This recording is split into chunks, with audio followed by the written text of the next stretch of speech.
وہ عظیم کلمات جن کا ثواب لکھنے سے فرشتے بھی عاجز ہیں۔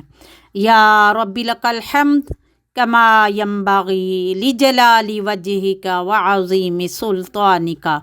نبی مکرم صلی اللہ علیہ وسلم نے فرمایا، اللہ کے ایک بندے نے اللہ کی تعریف کے کلمات کہے تو 2 فرشتے دوڑتے ہوئے آئے تاکہ ان کلمات کا ثواب لکھیں، لیکن ان کو معلوم نہ تھا کہ ان کلمات کا کیا ثواب ہے، تو وہ اللہ کے پاس ان کلمات کو لے کر گئے اور درخواست کی کہ اے اللہ، تیرے ایک بندے نے تیری حمد کے ایسے کلمات کہے ہیں، ہم نہیں جانتے ان کا ثواب کیا ہے۔ تو اللہ تعالیٰ نے ارشاد فرمایا، تم انہی کلمات کو اسی طرح اس بندے کے نامہ اعمال میں لکھ دو، بندہ جب میرے پاس آئے گا تو میں خود ان سے ان کا ثواب عطا کروں گا۔ وہ کلمات کیا ہیں؟